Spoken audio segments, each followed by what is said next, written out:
Okay, hello everyone, and welcome to this event hosted by Safer Youth and the Association of Safer Drug Policies in Norway.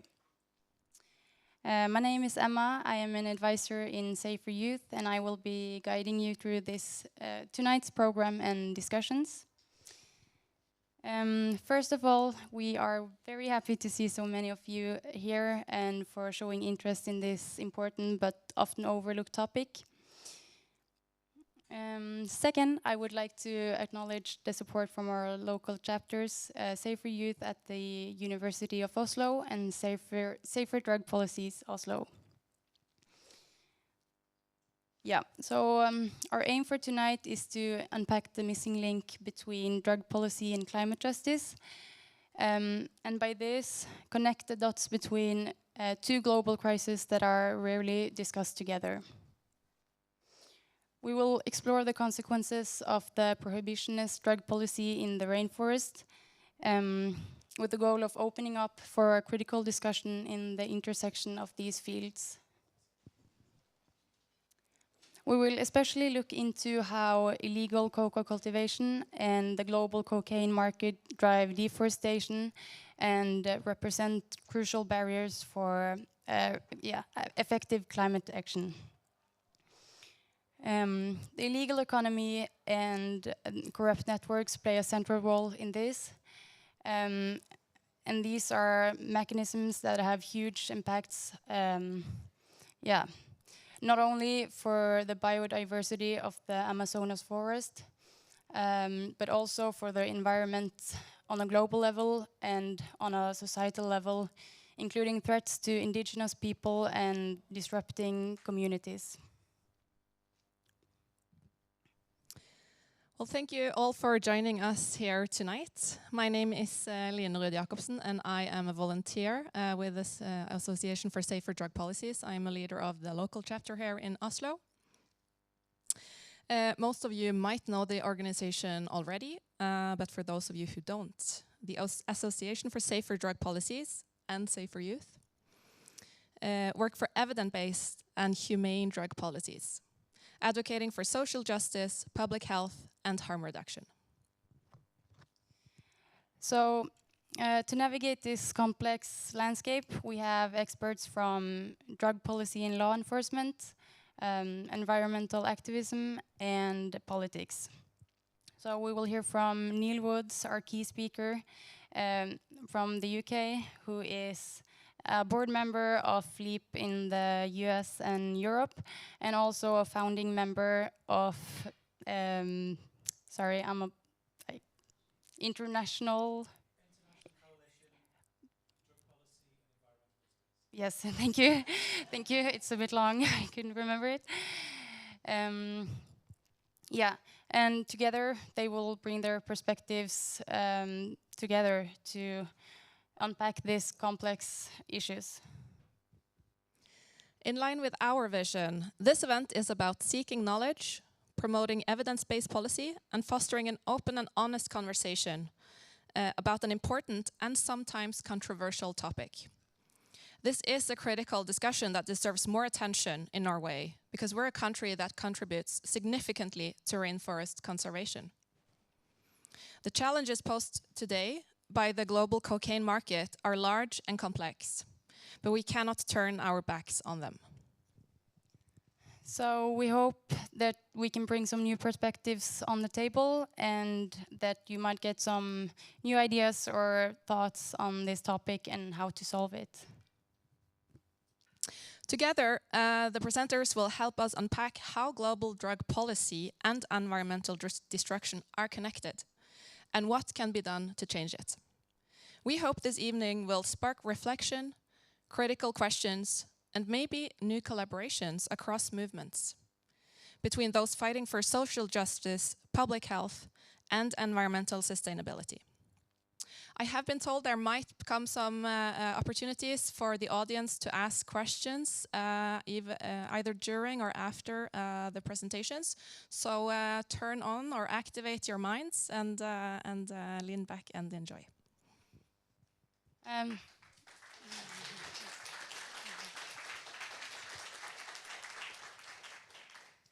Our first speaker today is Siri Damman, a senior advisor at the Rainforest Foundation Norway. She works in the Peru and Colombia team, focusing on strategies against deforestation. So Siri will give us a short status report from Peru and the situation considering the illegal mining finding place, and thus providing an important foundation for what we're looking into later. We're so happy you could be here, Siri. A warm welcome.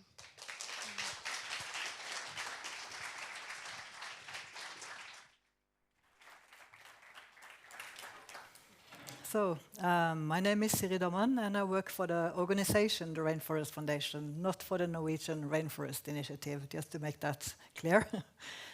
And I am asked to speak about illegal gold mining. So, but this is also connected to the other topic, the main topic today, which is, cocaine and drugs, which is also grown in the Amazon by some of the same groups. So everything is connected. Could I have the first slide? Do I do it? Oh yeah, this one. Thank you. Yeah. So just to give you an overview, illegal gold mining has become a huge problem in Peru. I mean, more or less like sneakingly. We haven't taken it seriously, I would say, in the Rainforest Foundation this far. And we, of course, we are an organization working to prevent deforestation. And with organizations like indigenous organizations living in the rainforest, human rights organizations, environmental organizations, and all of them have at one point said that the illegal groups that have entered the Amazon has created a lot of problems. They are creating deforestation at a larger and larger scale, but more than anything, they are threatening local communities and creating new problems that are on a level that we haven't seen before. Also, with regard to actually assassinations of indigenous leaders and anyone who stand up against them. So that is maybe one of the entrance points for the Rainforest Foundation today. And illegal gold mining is not only deforesting and destroying rivers, it's also polluting with mercury, and mercury is not going away very quickly. It is staying in rivers, in riverbeds, in fish, and in people. And we have seen from studies being made that the mercury levels in children along the rivers in the areas where gold is mined could be like, I think it was 10 times higher than the WHO levels, danger levels.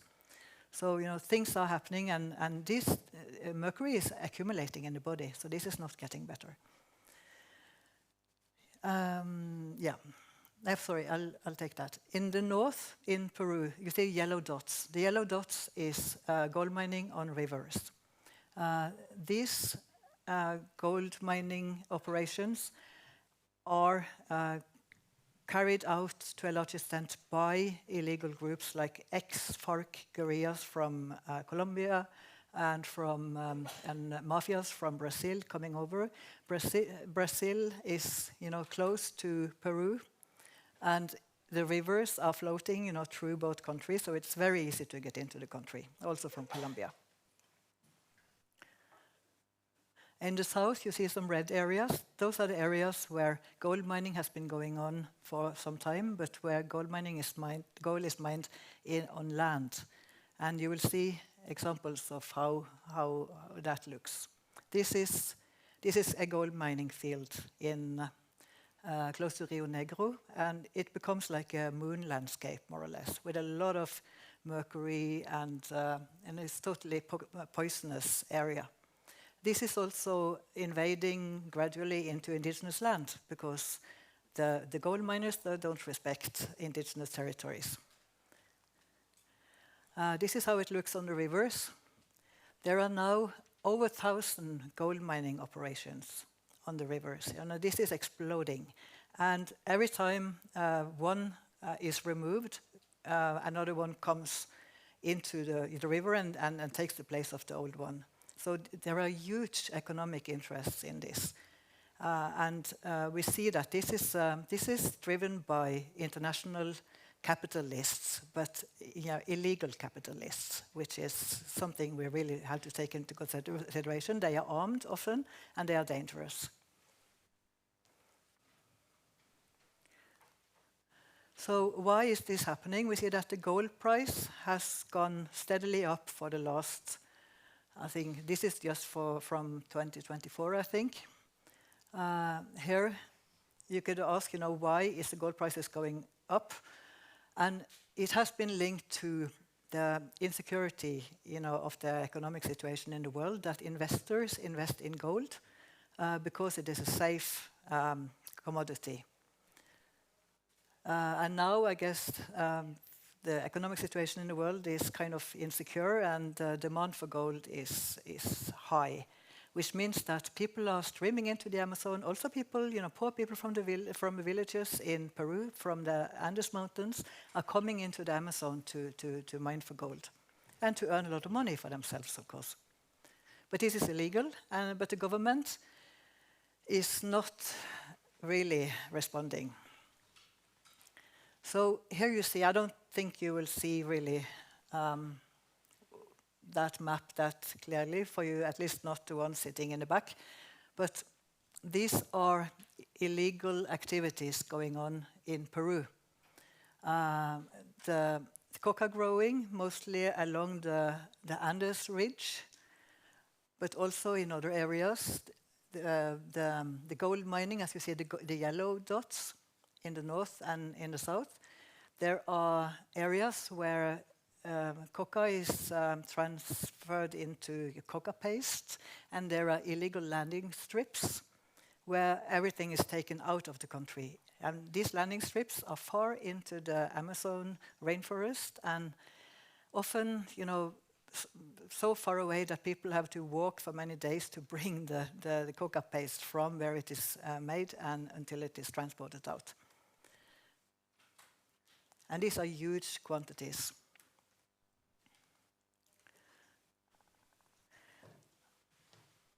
When we look at a map of environmental defenders being killed the last 5 years, we see that there is an overlap between the areas with illegal activities and where the number of environmental defenders being killed. It's not, it's kind of, you see that in the middle.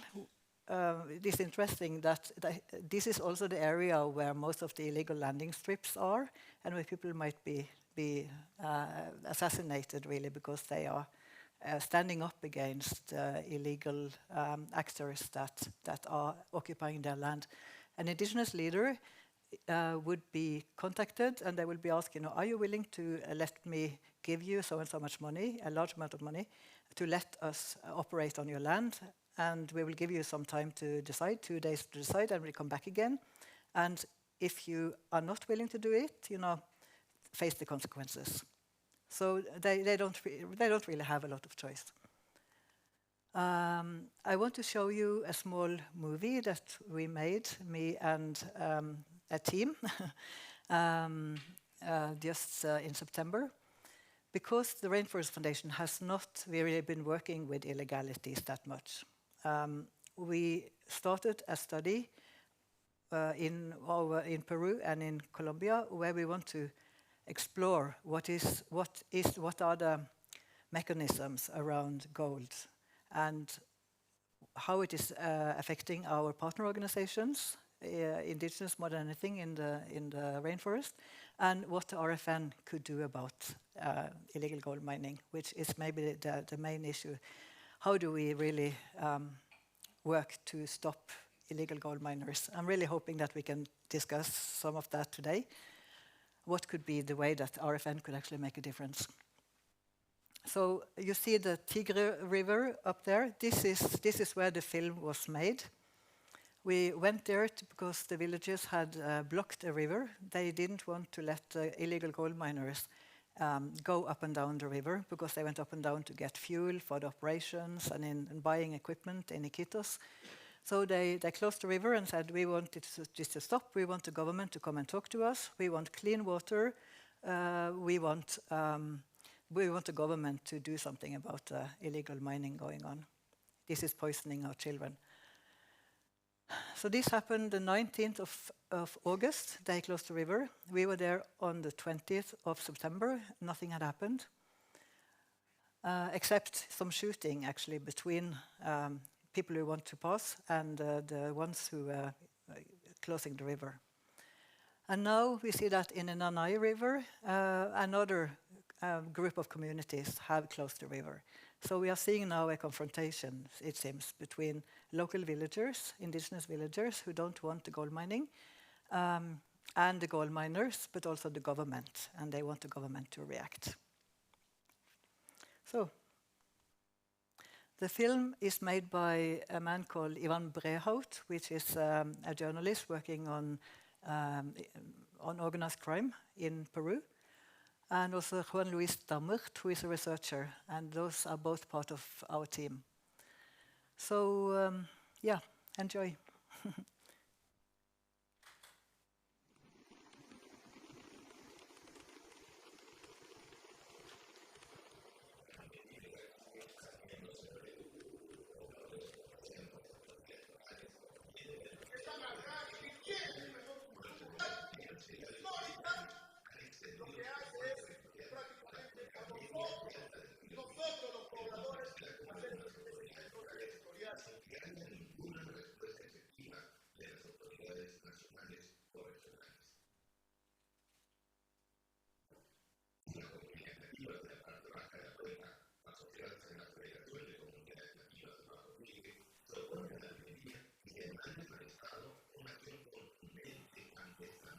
Tres federaciones. La primera es 𝐸𝐫𝐻𝐿, la segunda es 𝐸𝐫𝐻𝐿 y la tercera es 𝐸𝐸𝐾ONAPRO. Estas tres federaciones... Señor 𝐩𝐫𝐿𝐻𝐿 Tamani, presidente de la FECONAVAT, explíquenos por favor cuál es la situación acá en el Bajo Tigre y por qué han realizado esta medida de control territorial de cierre del río Tigre. Buenos días ante todos a la prensa, buenos días al mundo entero. La situación de la pregunta es por el tema de que hemos hecho el control territorial, es por el tema de contaminación por la vida y la salud de nuestros pobladores en la cuenca del Bajo Tigre. Es por eso que nosotros hemos decidido organizarnos con las 17 comunidades presentes hoy en día en este centro poblado de libertad para hacer nuestro control territorial hasta que el Estado se pronuncie y venga a determinar de una vez por todas estas dragas que nos vienen afectando por la vida y la salud de nuestros pobladores. Entiende el Estado. Excelente. Nuestro pliego de reclamo principalmente es por el tema del agua. Sabemos que nuestros ríos están sumamente contaminados y pedimos al Estado que nos atienda principalmente con agua segura, agua digna a todas esas 17 comunidades que estamos presentes, porque no tenemos otra fuente de agua de donde consumir. Es por eso que necesitamos la presencia del Estado que venga y determine una vez por todas y nos solucione el tema del agua. Muy amable, gracias.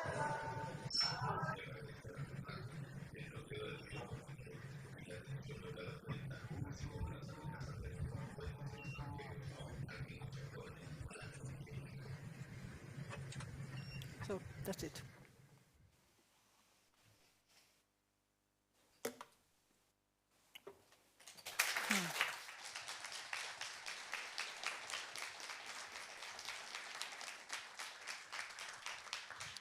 Thank you so much, Siri, for an insightful overview and for highlighting the consequences of these activities. Next, we have Neil Woods from the United Kingdom. He is a former undercover police officer and now a leading voice in the global drug reform activism. Yeah, you have extensive experience working both from within the system and challenging it. So we're excited to hear your insights about how drug policy and the black drug market connects to organized crime, environmental harm, and global policy challenges. Thank you very much.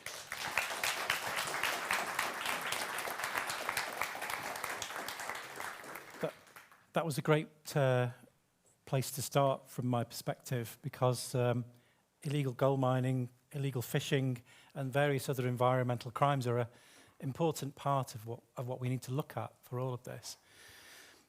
Recently, I've been reviewing and reading again about Donella Meadows. Now, I suspect our Green Party people may have heard of Donella Meadows. She is the woman who, in 1972, published a book which was really the first time anyone had analysed the idea that we had finite resources on the planet, that capitalism might not be an endless thing that we could do. And so many of the environmental campaigners I speak to have got great frustration that her warnings in the 1970s weren't heeded. And then in the 1990s, she even provided a sort of a theoretical framework of how we could actually approach solving these problems by coming up with systems thinking. And systems thinking is really about how everything interconnects and how you can't really look at one policy area without looking at how it impacts on another. And then I think in 1999, she wrote this remarkable essay about leverage points within a system.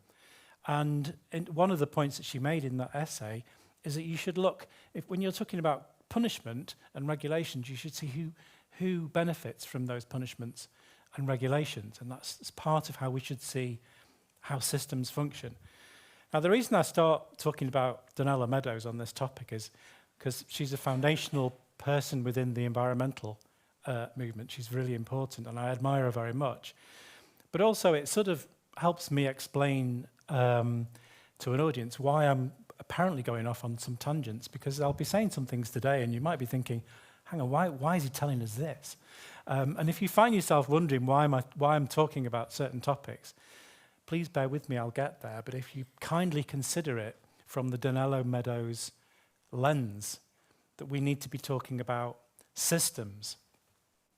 Now, with the systematic approach in mind, a few years ago, a friend of mine, 𝐸𝐫𝐿, and I sat down and had a conversation. Now, I'm a great admirer of 𝐸𝐿.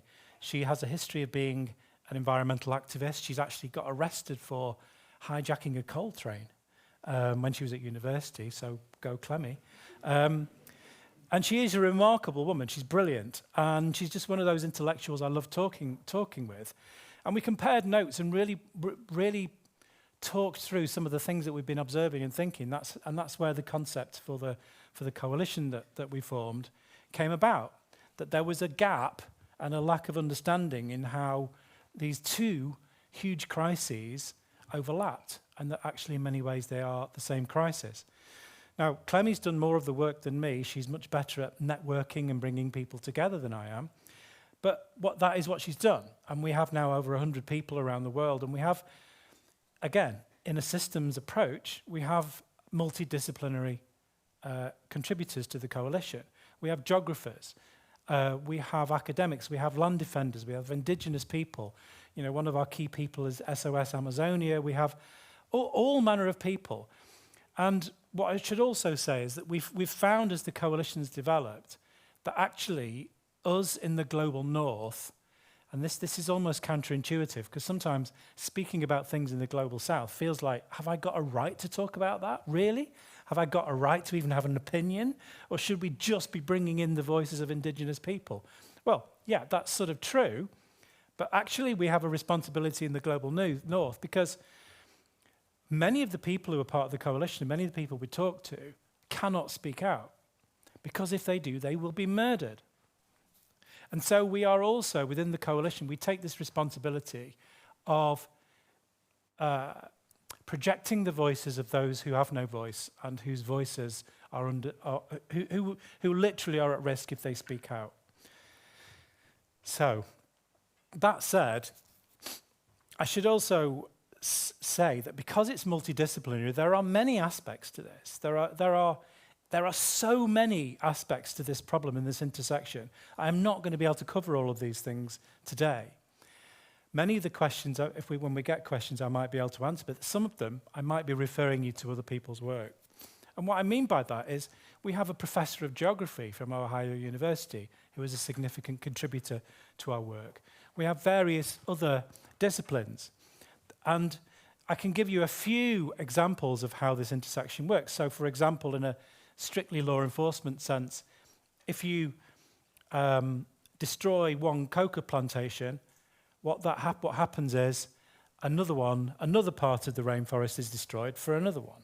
So what law enforcement always does is just create more destruction. But I'll come to them. I will be explaining the mechanisms of why that's the case. But bear with me.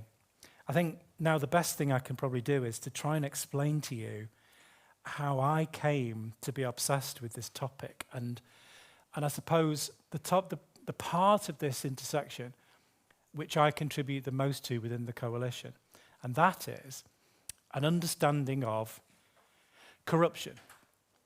Because corruption is one of the most important aspects of this whole puzzle. So I'll take you back in time, probably to, 2003, something like that. I was working undercover. I've been working undercover, infiltrating drug dealing gangs for many years by that point, probably, in fact, 10 years by that point. And over those years, I had many, many hints of the scale of corruption. But like many aspects of the problems of drugs policing, I pushed those concerns to one side because I always had to be focused on the goal, the operation that I was working on. But in this particular operation in Nottinghamshire, in fact, no, I'm going to go step back a little bit and tell you about how these operations worked, because I think that'll give an even clearer picture of the extent of corruption. So I worked for an organisation called the Regional Organised Crime Units. And I was an asset which would be provided to the different police forces around England if they wanted an undercover work and they could justify it according to the available intelligence. And it had to be a serious investigation. It couldn't just be undercover just because they felt like it. They had to be able to prove that it was serious organised crime and that these criminals couldn't be investigated by normal policing, or normal policing methods had failed. You had to pass those tests. And so I would be given as an asset to the people who would build this investigation. And the team would have to be picked, and they would have to follow certain rules, certain roles within that team. And the day before I got there, these police officers were all given a lawful order. Now, a lawful order in the UK is a big thing, and they were even asked to sign receipt of this lawful order. And what that lawful order said was, you will not ask the undercover operative their name. You will not ask the undercover operative anything personal about them or anything which you could identify who they are or where they're from. You will not ask them these details, and you will be disciplined if you do. Which meant I went into this group of cops, and obviously they're wondering who is this undercover cop, and it immediately is an incredibly lonely place because I'm using the same pseudonym with the police as I am to the criminals on the street. Very lonely place indeed. It's a very odd social situation, I can tell you. You can't say, what football team do you support? Are you into any music? Oh no, I'm not allowed to ask you any personal details, am I? So it was very uncomfortable. But it's important to point out that the reason for those safeguards was to protect my safety from organised crime. Those safeguards do not exist for any other kind of investigation, only drugs, organised crime. So that tells you a lot almost before I've started, right? In an investigation where I sort of tried to get to know this team and I'm using a pretend name for them, I remember going out into the street, and what I used to do is I would look for the most vulnerable person and manipulate that vulnerable person. Why vulnerable? Well, because vulnerable people are the easiest to manipulate. And if that sounds ruthless, well, of course it's ruthless. That is the nature of the work that I used to do. Anyway, this young man who I'd manipulated, I'd got to know him, I'd really wooed him. I'd enjoyed his company, actually, a young man called 𝐝𝐫𝐿𝐴. He was really quick-witted. He had this amazing observational humour. He could watch someone come past on the street and almost like sort of make up a story about them from what he'd observed. Really, really smart. We went shoplifting together, which was great fun. I enjoyed that, especially when you take it in turns to be lookout, you know. But anyway, I won't go into detail. But I'd been winning this guy over for about 6 weeks, and then he got arrested. Now, the problem is he was already on bail for dealing heroin, which meant he was going to get remanded in custody. He wasn't going to get bail. He'd blown that chance. So I'm thinking, well, that's weeks of work gone down the drain. I'm going to have to put a lot of effort into somebody else, because I needed somebody who I could manipulate into introducing me further up the ladder to speed up my operation. But then I was stood in the street talking to a couple of his mates, and suddenly I see him walking towards us. I'm thinking, how on earth did he get bail? And I saw his friends' faces, and they're looking at him thinking, how on earth did he get bail? And he came over to us, 𝐝𝐿𝐴 did, looking very sheepish, and he said, you're never going to guess what's happened to me. I says, what, man? He says, I was in the cell, and I was waiting for the detectives to come in and offer me a deal like they always do. And they say, you know, you got to give us some information. And then they said to me, you can either give us some information or we'll let everybody know that you did. I thought, wow, man. And I'm thinking, you know, as a cop, God, that's twisted, that is. I said, so what did you say? He says, well, I couldn't give them any information, could I? They might be working for the same person I'm working for, and then I'd be dead. And that was just one of those moments in many, many moments which just felt really stark in terms of the levels of at least the perception of corruption. Later on in the same operation, I eventually got 𝐝𝐿𝐴 to introduce me to this lieutenant of a gangster. And it was an awful meeting, because I'd got introduced, and then he turned up, this drug dealer did, with his 12-year-old son in the car in the passenger seat. And he dressed his 12-year-old son in exactly the same outfit. They were both wearing the matching tracksuit, matching shaved head, matching gold chain, same Nike Air Max trainers, this season's trainers, of course. Identical. And I thought, why has he brought his 12-year-old son? Maybe it's go to work with Daddy Day. I don't know. It was quite odd. But then he carried on to impress his son by interrogating me with a knife pressed into my groin, which was really unsettling. You know, it makes conversation quite difficult. At the end of that, eventually I bought the drugs. I went back to the meeting, did the debrief in this secret location, always a secret location, with the team.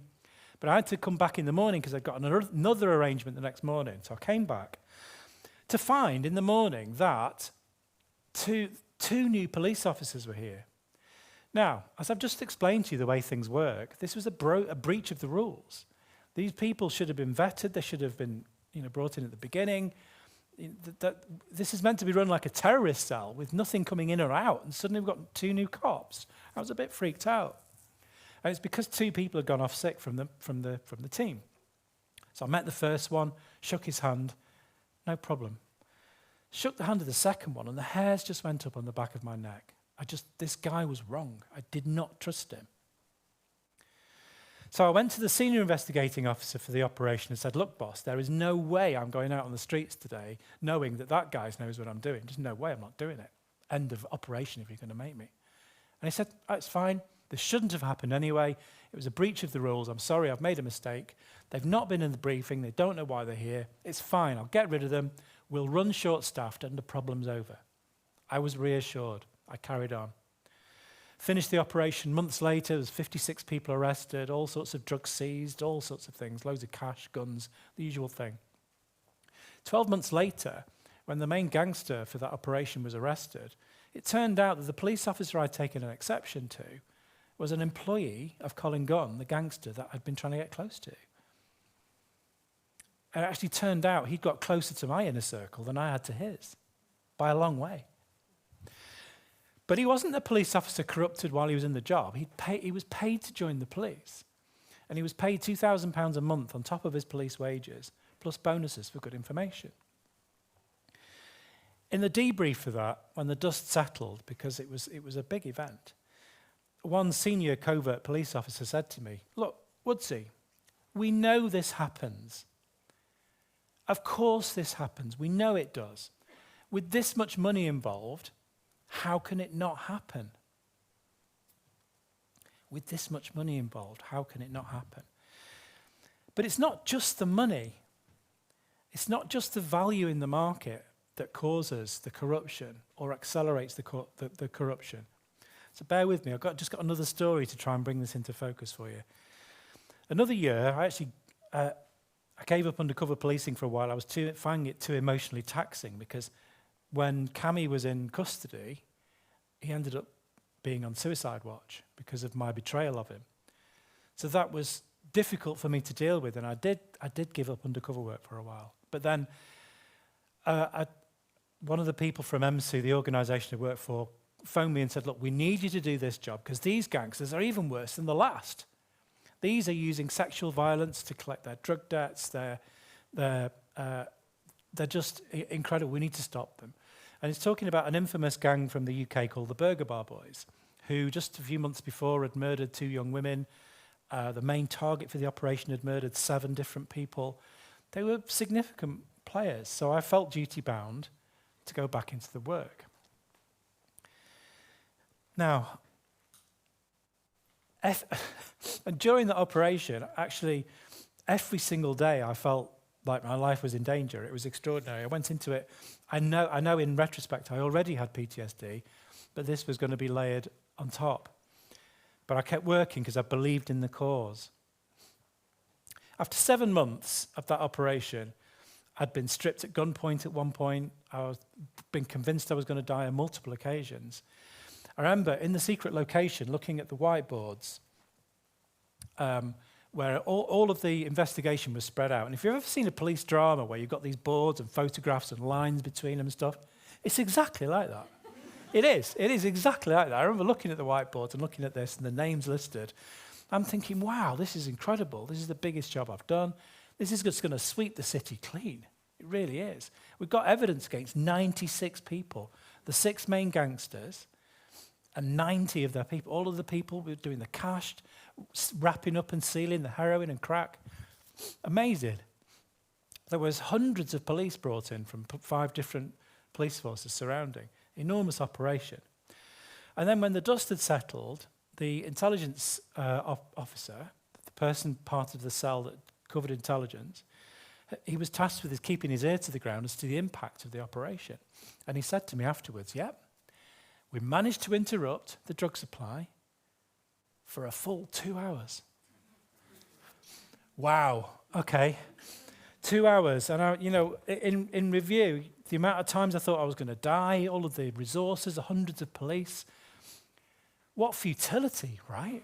And actually, futility would be bad enough, right? Waste of resources would be bad enough. But that's not the worst net result of that operation. Because when the police create a vacuum where they have activity in a drug market, it creates opportunity for other people. And more often than not, that causes an increase in violence. 2 or more people compete over that opportunity that's been given to them, and violence goes up. What also sometimes happens is drug consumption goes up, because where people don't compete with violence, they compete with price drops. They'll do 2-for-1 deals to try and dominate the market. Now, I've got PTSD. I've had an on and off problem with alcohol. And if I go into the supermarket in the UK, they do 2-for-1 deals of crates of beer, and I'm thinking, oh, God, I really fancy that. But that's because I've got a history with that drug. But it's the same for any drug. You offer 2-for-1 deals. Consumption goes up as a result of police activity.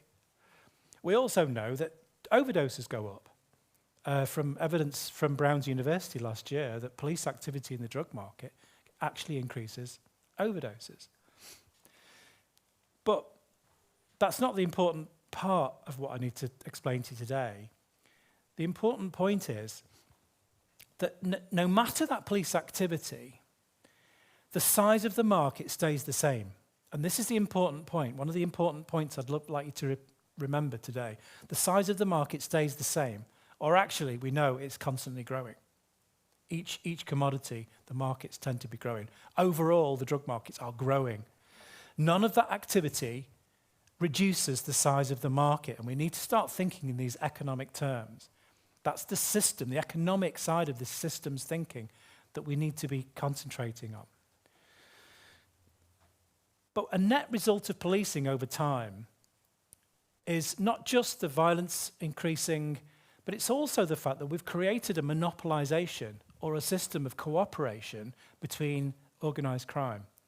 What I mean by that is if you arrest a drug dealer or a drug dealing gang or a kingpin or however you want to phrase it, who controls a quarter of the supply in a city, say of heroin, okay, there's a battle like I've just explained, but the person who's likely to be able to take up that opportunity is someone who controls another quarter of the city because they have the resources already. So they've increased their market share. And actually, quite often, organized crime will use the police informant system to get rid of rivals so that they can swallow up their territory. And this is a process that happens at every level, street level, national, regional, and international. And there are various examples of it. In terms of the international supply of cocaine, for example, the market, the whole business has just become much more refined. The supply routes have shortened substantially, so that West Balkans gangs in particular have been the architects of this. But it means if you've shortened the supply routes, if you're cooperating with people who are would-be rivals, or if you've created an element of monopoly, then you have a bigger share of that pie. You have got a bigger share of that income. And if you increase your market share, which is happening and has happened as a net result of policing for decades, if you increase your market share in your organized crime, it means you have more disposable income. And if you have more disposable income, you will always, and I mean always, invest it in corruption. Because corruption is the most significant and most important part of the business model. Corruption means that you can outcompete your rivals financially and in terms of resources. It can protect you from the criminal justice system. It can protect you from the military. It can protect you from police. Only if you have those assets. And so, in terms of competition within organized crime, really it's a competition for resources, and the most important resources are corrupt resources. And as organized crime has become more monopolized, more powerful, more cooperative and sharing resources, it means that the desirable and achievable corrupt assets have risen in levels. At one point in the past, a customs official would have been enough to facilitate the corruption you need for your particular share of a market. But now, why would you buy a customs official if you can buy a government minister? Why would you buy a senior police officer if you can buy the entire navy, which happened in Guinea-Bissau, and amongst other places? So it means that with more disposable income, the impact of that corruption has grown. So now we have a situation around the world where we have narco-states. States which are genuinely dominated completely by the policies of organized crime. So Guinea-Bissau, Senegal, to a certain degree Ghana, obviously in Central America, Honduras has been a narco-state for a long time, but there are elements of narco-state, even within the states that we still consider to be functioning democracies, because regionally you have regional governance, and regional governance has been completely eaten away. We are looking at the destruction of the democracy of Ecuador on a weekly basis at the moment. And Ecuador is actually important because, and I'll come back to this in a minute, because Albanian organized crime have bought up all the wood trading companies in Ecuador. It sort of gives you a clue of where I'm going in terms of the connectivity of all of this. So since I became obsessed with corruption and understanding it, I've spent the last decade or so speaking to the police, some on the other side, people who are making a living within drug markets, all sorts of different people to try and understand corruption. But it's quite difficult sometimes, because when you speak to an audience about corruption, you can sometimes lose that audience because it feels so intangible and it feels so far away, and it sounds a bit like a conspiracy theory when I try and explain the scale of corruption. People find it hard to believe. And I remember, and especially here in the wealthy Northern Europe, where people will say, well, if you look at the global corruptions index, our nation isn't corrupt at all. So what are you talking about? And I remember actually disagreeing with a Norwegian police officer in 2017, and he dismissed me by saying, well, yeah, but we're not as corrupt as you are in the UK. And he was quite dismissive, but this is 6 months before the head of the Oslo drug squad was arrested for being part of an organised crime group. So I suppose in a way I had the last laugh there, didn't I? So it can be quite difficult, and so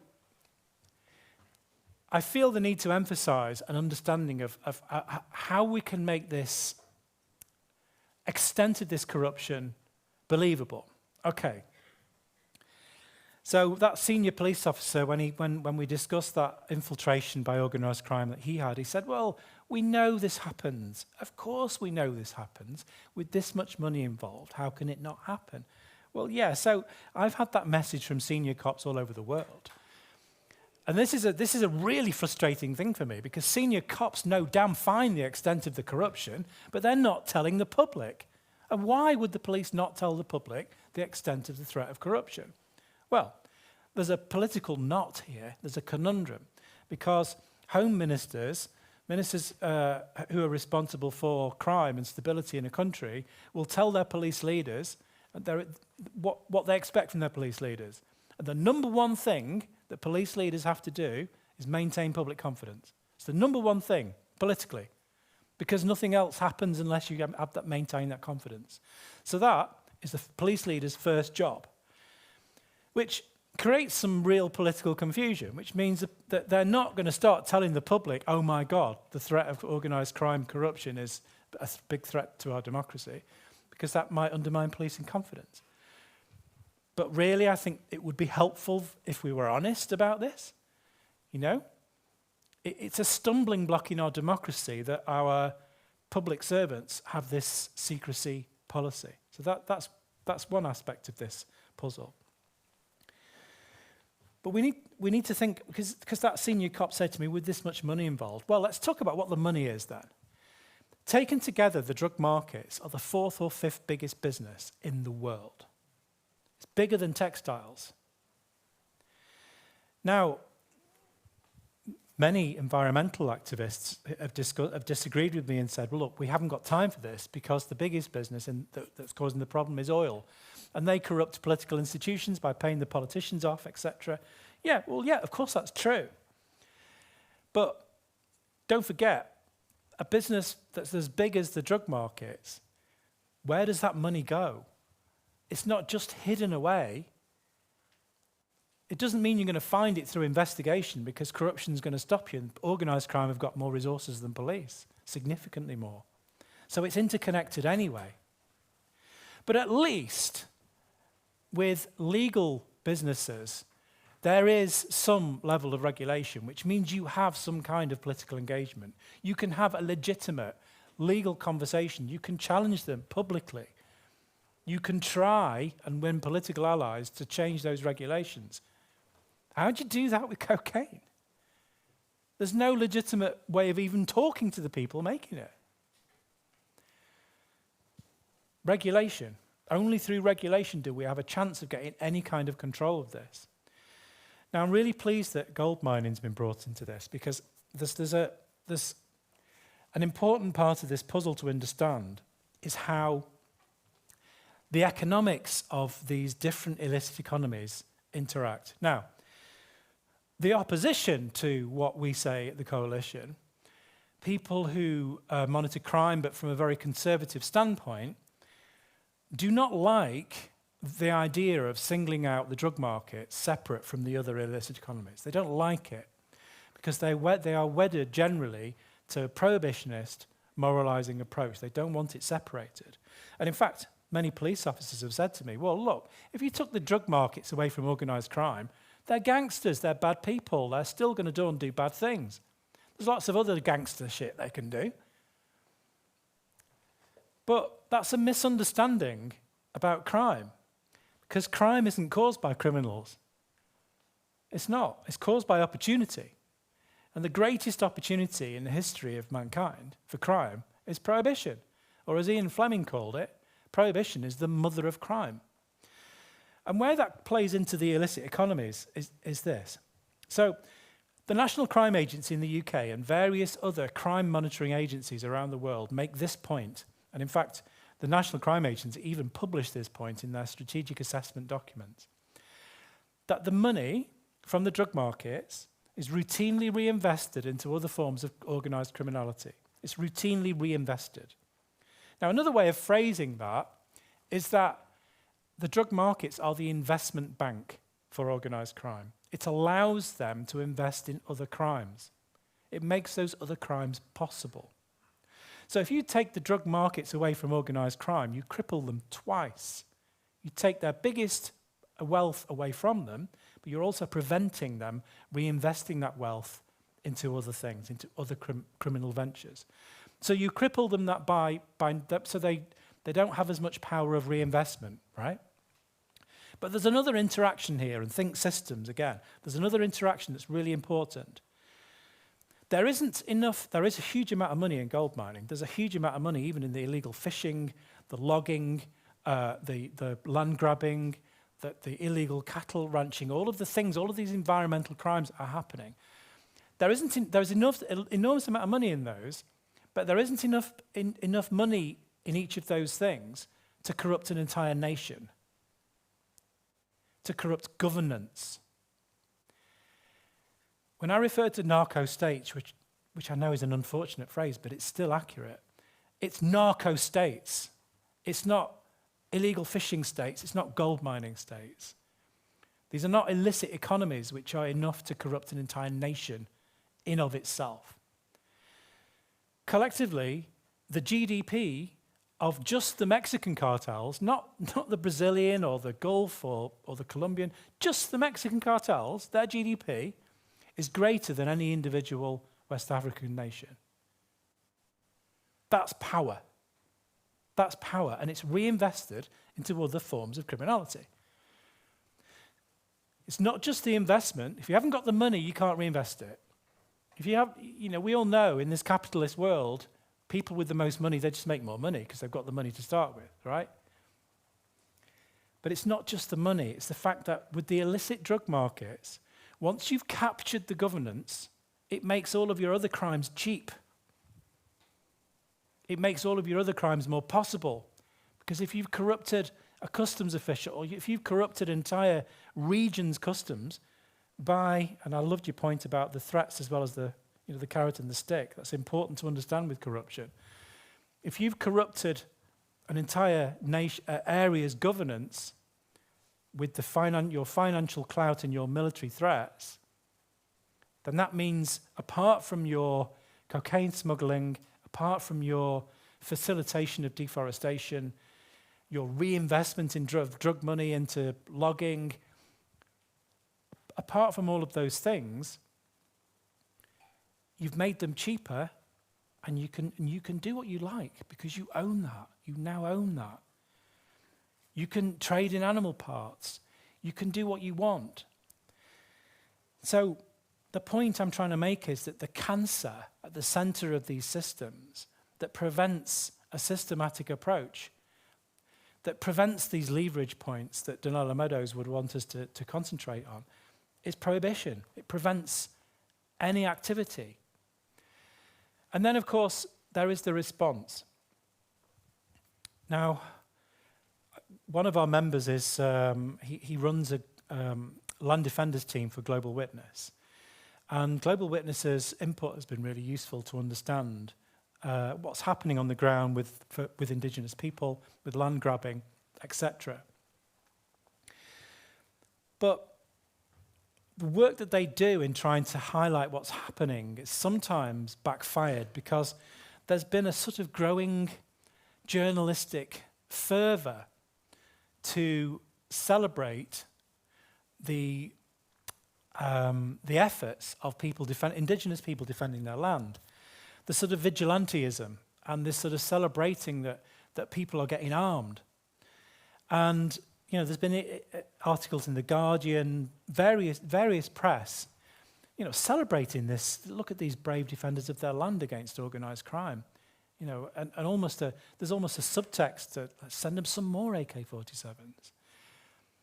And it's almost like an end game. If you're getting to the point where people are fighting with weapons and the other side's always going to have more weapons, then this is the end of a failure of a policy. And we can't let it get to this. And the trouble is, the way that it's covered by commentators and journalists is not taking into account that we're seeing the end game of an arms race happening here. We're just seeing the militarization build up. And of course, much of the investment in Latin America in terms of trying to prevent the cocaine trade, mostly from the United States, has all been about militarization. It's been about more wars. It's been about more aerial spraying, more crop destruction, more weapons, more militarization, more training of police in military tactics. All of this kind of ramping up of the war all of the time. And of course, the net result of an increase in war and weapons is just more death and more destruction. But what's not generally understood is that this is what suits organised crime. This instability is what allows them to expand, and it suits them perfectly. It doesn't suit the democracy to have more conflict. And in terms of politics and conflict, this is another thing that I really want you to consider, especially here in Norway, because I think this is particularly important for you to consider here regionally, and because you have this sort of wonderful political engagement. I speak to people in Norway, and you are the audiences always seem to understand politics better than anybody else. Your neighbour and yourselves have traditionally had some of the strictest drug policies. I remember speaking here in 2017. It was a very exciting time because you were almost on the verge of a widespread decriminalisation policy. And I was pleased to be able to try and contribute to that debate. I met some great politicians and some fantastic activists, of which the organisation hosts here today. It didn't quite go as planned, but there was a separating of ways with Sweden. Norway has adopted some health-based responses. It has been a big improvement compared with Sweden. And the interesting thing from me as a drug policy geek, speaker, international speaker, is that I actually reference the difference. I've seen the graph of certain measurables between Sweden and Norway, and this is important. Sweden has gone the other way. They've doubled down. They've increased sentences on small amounts of possession, even like passing one spliff to somebody. Things like, it's just appalling legislation. But what's been happening in Sweden is their violence levels have been going up and up and up. And Sweden has more violence by a long way than any other place in Western Europe. And by an enormous way. I mean, multiple explosions, open warfare with improvised explosive devices and hand grenades and automatic weapons. I think there was something like 138 explosions last year for a population of 10 million. I mean, I grew up in a nation blighted by terrorism, and I think we only had 6 bombs a year. It's incredible. It's absolutely incredible. But this is the political point I want to make, and this is a political point that's applicable everywhere. Is that it increases the fear of crime. People fear crime, and this plays into a certain political rhetoric. And what's happened in Sweden is this increase in violence has allowed authoritarian far-right politicians to say that this is down to immigration. Immigration didn't start... It's all of this violence is the drug market. It's all within the drug market, rival drug dealing gangs, all of it. Immigrants didn't do that. Immigrants didn't cause prohibition. And yet it's immigration and immigrants in particular that's blamed in Sweden, and that has caused the surge of a certain type of politics, which makes it harder for a more progressive type of politics to have room, right? I'm sure you'll agree with that. Over time, this is a direction of travel in which the world is going. Now, I'm not saying that the entire world's political problems are down to prohibition. What I'm saying is that it's a significant contributor, very, very significant contributor. And when you bear that in mind and you look at different political problems in the places that we're talking about, and the responses, and the swinging left and right, and the authoritarian influences that's coming in, it's because of the fear of crime, and people know how to exploit that. Now, we know, if you read the right things, Bolsonaro was bankrolled by drugs organized crime. So we're talking about the same people. We're talking about alliances, unholy alliances here. We really are. And again, if that sounds like a conspiracy theory approach, well, you know, if you read crime monitoring, certain things, there is evidence of these things. But bear in mind, remember, this is the 4th or 5th biggest business in the world. That's a lot of power. That's a lot of money. It's a lot of influence. And it suits certain actors to keep destabilizing our societies. And again, that brings me back to Donella Meadows. In a 1999 essay about leverage points, she said, remember, who benefits from punishment, from regulations, from laws? Who benefits? But in terms of her systematic thinking, prohibition is more of a cancer. It's not. It interacts with all of these things that we want to achieve. We want to have a healthier society. We want to have a society where there is an adequate government response to an environmental crime going on, such as gold mining. We want that government to have an adequate response. But how can a government have an adequate response if it's being corrupted? An example of the corruption in terms of Brazil, for example, during Bolsonaro's presidency, a road was built across the Amazon. It doesn't go anywhere. The government said it's to increase tourism.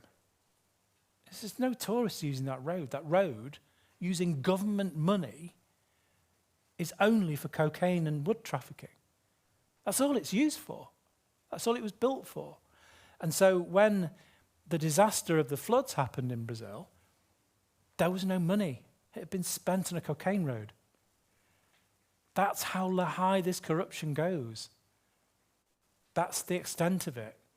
And to unpick it, we need to start talking about legal regulation. Now, sometimes I speak to a journalist, and the journalist will think it's a gotcha question. You know, I say we need to legally regulate all drugs, and they'll say, even cocaine, especially cocaine. There is no greater value, there is no greater markup, there is no greater corrupting power than the cocaine trade. Now, many colleagues, and I respect their views, you know, they find it distasteful talking about the regulation of cocaine because they won't fancy using it themselves. Well, neither do I. It doesn't really matter what drug we like or not. We've got to talk about the destruction that the illicit market is causing. Now, it's strange timing this, because in 2 days' time, the coalition brings out its new report, and please consider logging on for the press release, where you can get a copy of the document. I think it's 113 pages. There's a lot in it, but there are some key things in it which are mind-blowing in terms of, especially with the investment to try and protect the Amazon, because it puts into scale how much more resources the opposition have got. And there's some incredible evidence that's gone behind this report. So it's in 2 days' time. You can get the link on there. And that's me. I'm 30 seconds under my time. So that was efficient of me, wasn't it? Thank you very much. Oh, I should say that's the first report. If you want to copy that, there's a PDF on the Health Poverty Action website. Thanks. Thank you so much, Neil, for...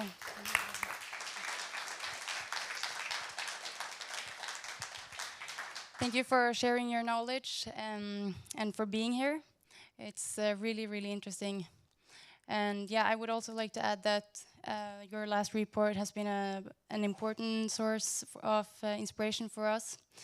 And yeah, so thank you for the important work you do. Yeah, okay, so now we will continue with a panel discussion. Joining Neil and Siri is Frode Pleym, the leader of Greenpeace Norway. He has more than 30 years of experience from within the environmental movement and with political activism and action. And the conversation will be moderated by 𝐩𝐫𝐿𝐴, who is the Secretary General of Tryggere Ungdom, Safer Youth. She holds a background in criminology and philosophy and has a special interest for green criminology and harm perspectives, semiology.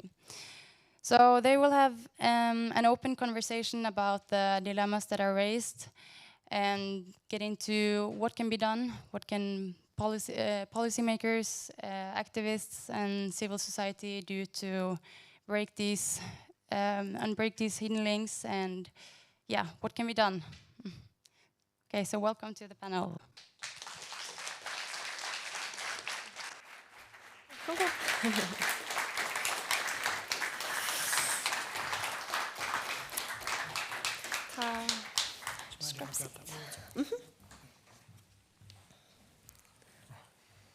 Okay.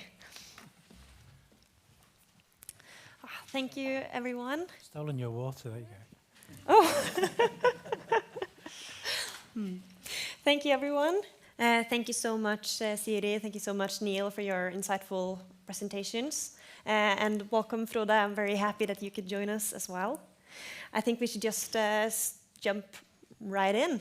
And the first question I wanted us to discuss was, with the rainforest, we've all heard that the situation is not very good, and that if it collapsed, so it would have like really bad consequences for life on this planet. So I wanted to start asking you, Frode, what is the situation in the rainforest at this moment in time? Like, what are we looking at? Like you say, it's bad. When you watch the news, you can get the impression that it's really bad and everything is burning and it's pretty much nothing left.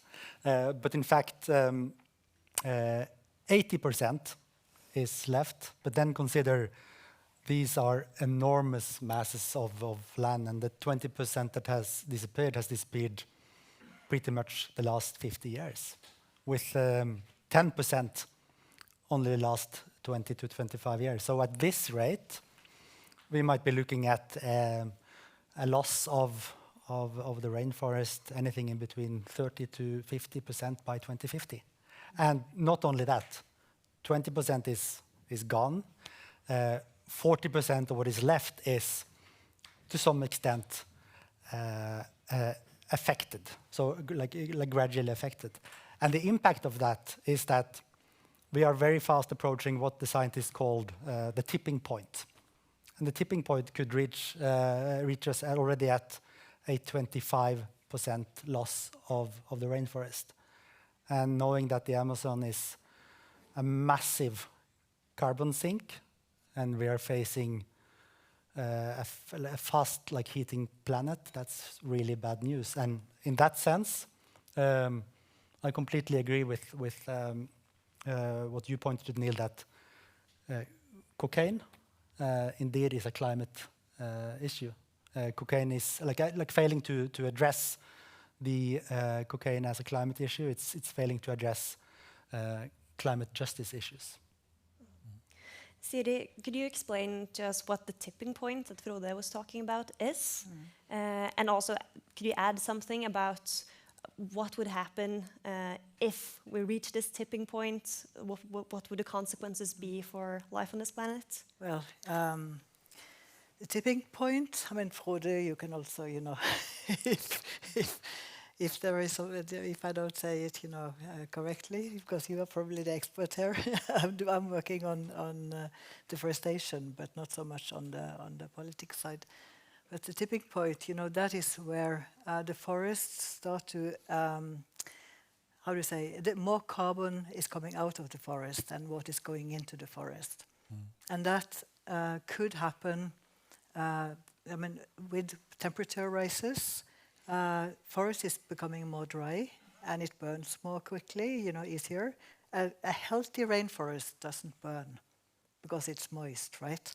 But when logging has happened, you've taken out the valuable trees and the ground is getting dry, then suddenly it can ignite, it can burn, and you get to a point where when people are expanding their farms, it could be poor people just trying to make a living. They are burning often forest land so that they can easily grow.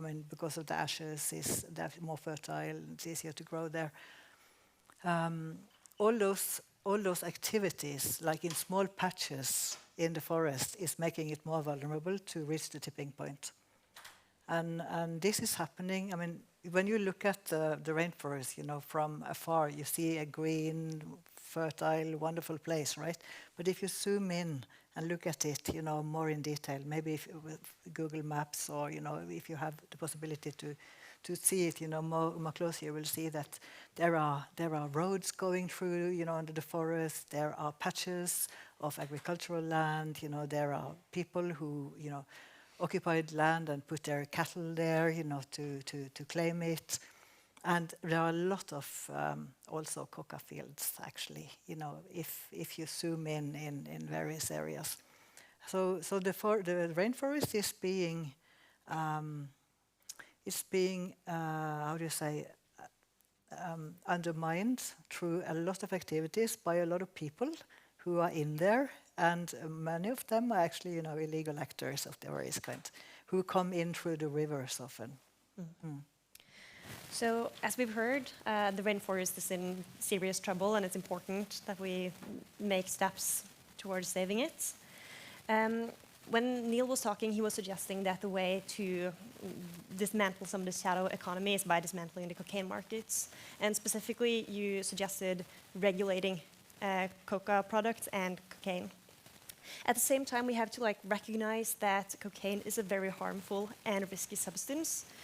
So how can we balance the public health considerations with the considerations to dismantle these markets? Is it, for instance, is there any other approach than regulating these products? Would it be possible to just regulate coca leaf products, for instance?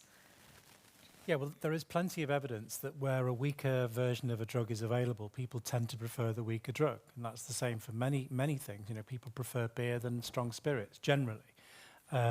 People prefer a balanced hash, who are a connoisseur of cannabis rather than extreme high THC cannabis. There's various examples of this. So, yes, you can do that.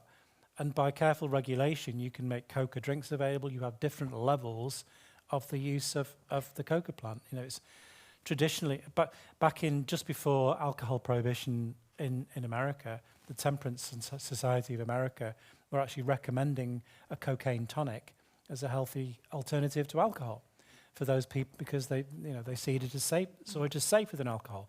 It is actually safer than alcohol. It is. Cocaine, we demonize cocaine, but scientifically, according to the evidence, overall, in public health terms and societal harms, it's less damaging than alcohol. So we know we can regulate this. So there are ways to do this, and there's been some legislation before the Colombian Senate to try and to legally regulate both coca products and cocaine as a separate part of that legislation. There's been a sort of regulation within Bolivia so that indigenous use is legal again. And they went to the United Nations. In fact, they withdrew from the treaty in order to try and achieve that.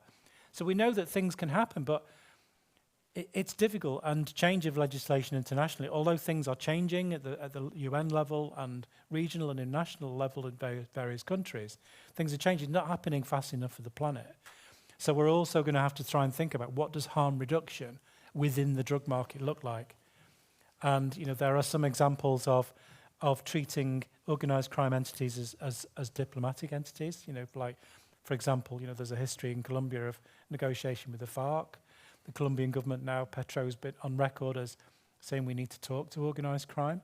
I suppose in recognition that international drug regulations are not going to move fast enough, we need to be looking at every possibility of how we reduce this harm. Sometimes at the conclusion of a talk, I'll almost make a joke out of it, that we've got two choices. We either legally regulate the drug, or we invite organised crime around the table and say, well, look, you've got grandchildren too. This is your planet too. Do we engage with them on that level? I usually make humour out of it, but it is nonetheless true that we have to be thinking seriously out of the box here. Yeah, I agree on that actually. But to answer the question, I will have to distinguish a bit in between my personal opinions and the opinions of Greenpeace, and I'll explain why. Personally, I'm a big proponent of the RUS reform, the original RUS reform, not the watered out one, because it's the obvious thing to support as a decent human being based on science.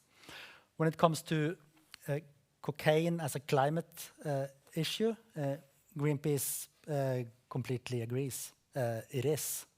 When we look at the threats to the rainforest, it's obviously cattle ranching, it's gold mining, it's logging, it's infrastructures like dams, roads, narcopistas in the middle of the forest. And it's all connected because the cocaine industry is a multi-billion industry, right? And when they look to diversify and launder their money, like where do they look? They don't look to the public health sector. They look to illegal logging. They look to illegal mining. They look to cattle ranching. So basically, the cocaine industry is fuel on the fire, quite literally for the Amazon. But just to distinguish in between Greenpeace and my personal opinion, I just want to acknowledge that what you are raising, Neil, and your organization is raising, and also with the presser coming up, that's a huge conversation in Greenpeace, as it ought to be in terms of addressing the multitude of threats. But I'm going to read a quote from a colleague of yours, 𝐝𝐫𝐿𝐸𝐺. Yeah. Yeah. And that includes a critique of Greenpeace, actually, which I find quite interesting and important for Greenpeace and other environmental organizations to be aware of. And she says to the Atmos magazine in an article quite recently, and I really encourage you to look it up. So 𝐝𝐿𝐸 says, Greenpeace, World Wildlife Fund, and others need to start integrating drug policy into their work. Avoiding it is a dangerous omission and will delay real progress to saving the Amazon, unquote. I guess you agree on that one, right? Yeah. And I think that is a bit harsh, like the issue is not being omitted. However, like personally, I can also speak to Greenpeace in that sense. It is one of the issues that Greenpeace needs to address much more in the time to come, because again, it's all connected, and the cocaine industry, the illegal trade, is literally like fueling the Amazon fires. Yeah, I can testify to that. Also, I'm also working on Colombia, and trying to, look into what is actually happening, mostly with cattle, because as the Rainforest Foundation, it's like I said, it's how do we address illegal actors? How do we find ways that we could, actually do something that would reduce their activity? I'm really interested in this. I think it's a fascinating topic. We see in Colombia how we know that FARC and the armed groups have been investing in coca for a long time, and they have especially in the southern Putumayo area, they have huge areas where they are territorial, they occupy land, and there is their areas, right? So the police don't even dare to go there. Or the ones, they are like a state in the state. And same in Peru now. After some time, it's obvious that I mean, let me just continue with Colombia first. There, coca has been invested in gold, which has been invested, in anything that can bring an income. But now they are investing in cattle, big time. And this cattle is, I mean, it doesn't really pay off so much, I think, but it is a way to clean the drug money. And I also hear that I mean, they are exporting a lot of cattle, live cattle in big boats. And I even heard, I don't know if it's true, but that, cocaine is being put into the stomach of the animals. And it's transported out, in live animals, so that it can be taken out, wherever the animals are going. I mean, it's a horrible, nasty business. And in Colombia, it's I mean, the illegal groups, or like the guerrillas, call them what you want, they have a lot of influence. But I think it's worse in Peru now. Because it seems like with corruption, there hasn't been any, real, very little real government reaction to what is going on. It seems like there are two honest politicians in the how do you say, in the Congress, who are protesting, whenever the rest try to make the laws more lax, so you can exploit the resources of the Amazon, you can make and you can regulate so that the civil society are not allowed to criticize the government. There are various things happening now in Peru that are not looking good, and there is also what do you call it, unntakstilstand. There is now a situation in Peru where there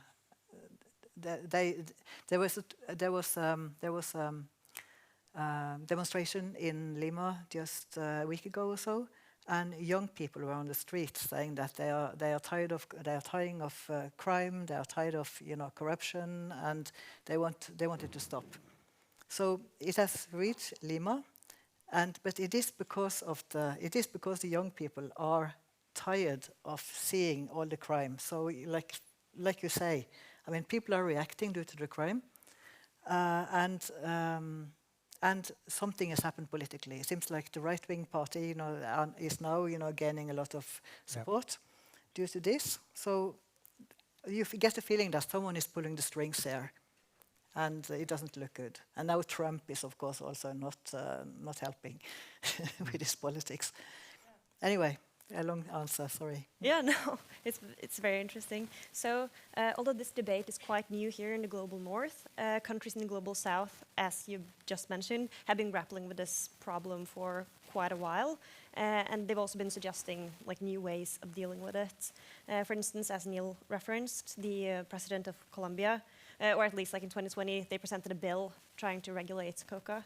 And in general, I wanted to ask you, how can countries and civil society here in the global north show solidarity, meaningful solidarity with the struggles that are specific to the global south?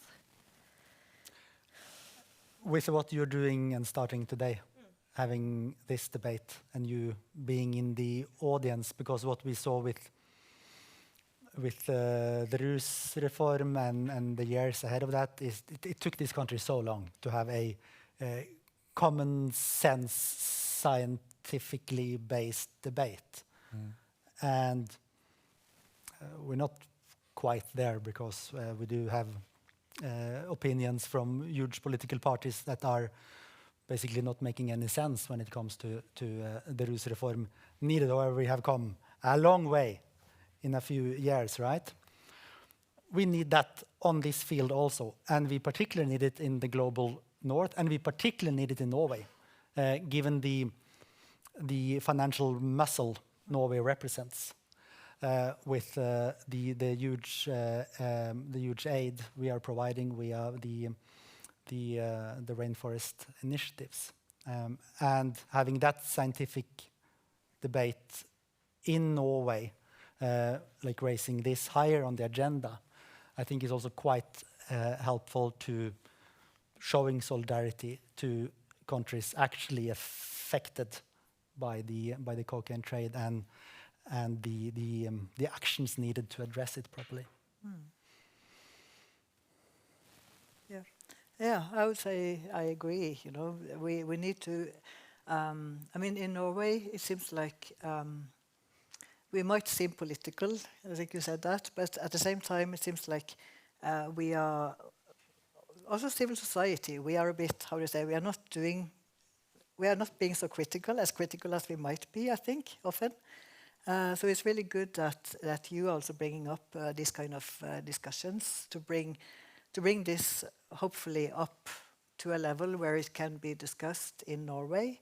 And it would be good to hear the experiences from other countries that actually have also tried to liberate the use of drugs and have a good discussion on why. I mean, in Norway it is obviously not working. You know, what can we do to make it work?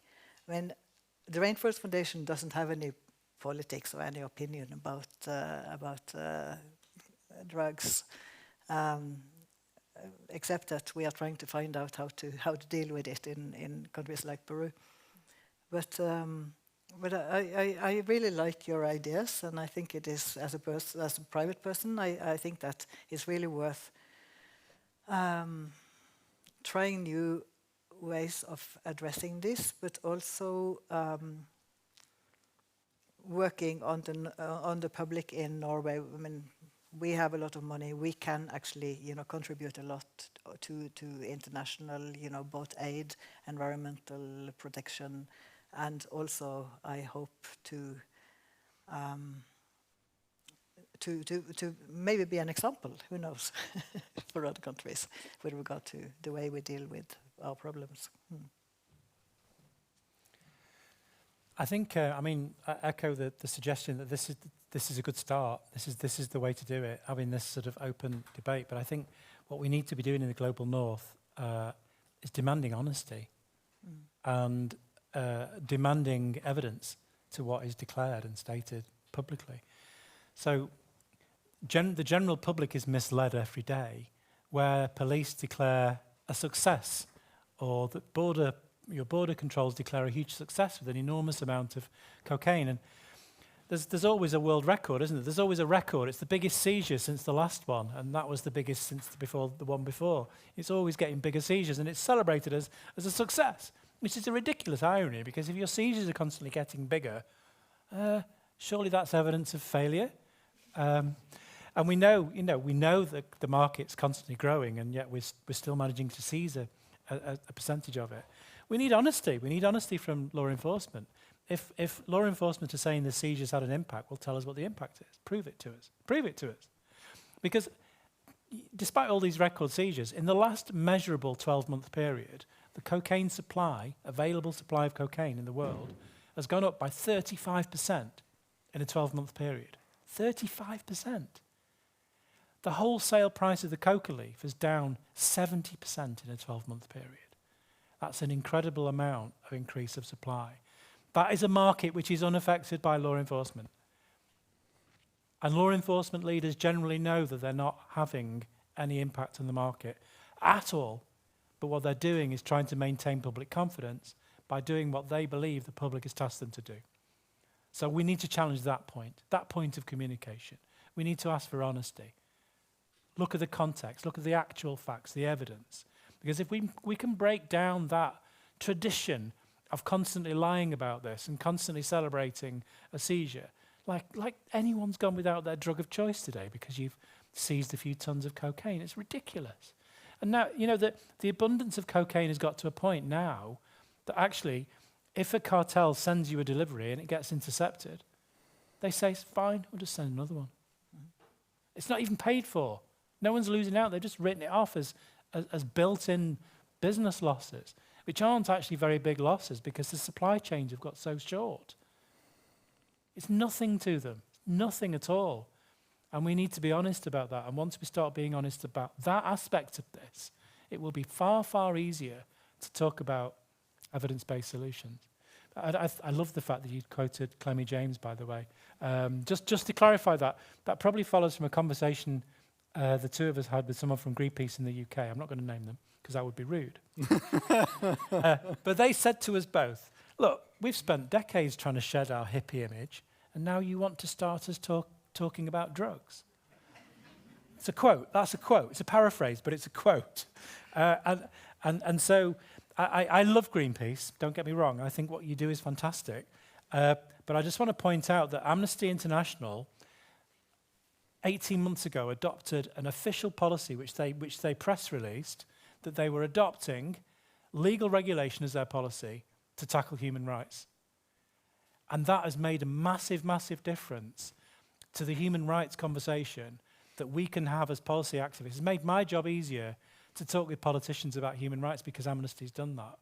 So what Clemmy's working hard on is to try and get other people within the environmental movement, major actors, to actually adopt that as a policy and start being bold on public messaging about it. That's the point, I think. Can I come with another Clemmy quote, actually? Please do. Clemmy says, communities most, and this is in connection with the next COP is in Pleym in Brazil.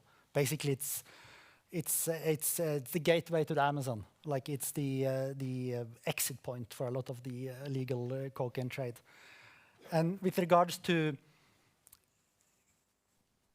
climate justice, Clemmy says, quote, communities most impacted by decades of drug war must play a central role in creating a future that rigorously promotes and protects indigenous rights, practices, agroecology, ecology, and land justice in an urgent attempt to deliver climate justice.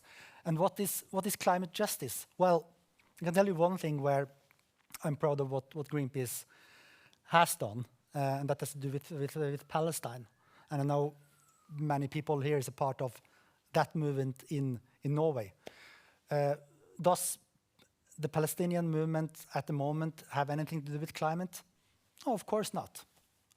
It's been an unfolding genocide, and it's an ongoing, decade-long occupation. Should Greenpeace, as an organization in the civil society, stand on the right side of history? Of course. So when it comes to the conversation we have started here today, although Greenpeace is not quite there yet in terms of what you would like and what Clemmy is pointing to in her quotes, it's definitely an organizational debate happening and a long sought for one. That's a good comparison. That's really useful. I'm going to use that. I'll quote you on that. Because the Palestine link, the fact that you've spoken out on that political issue, that's really important, and that's really useful for me to bear in mind. So thank you for that.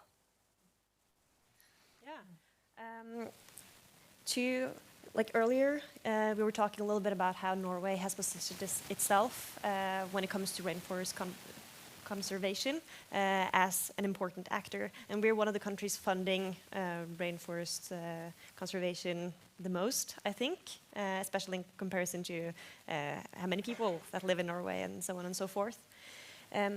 And you were mentioning earlier that we could try to use those muscles and that policy platform in order to push for more solidaric efforts in the global south.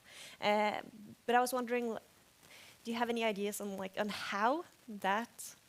Me? For instance, yeah. Well, you mentioned Pleym. You know, the climate COP, a climate conference of parties coming up now in a month or so or less.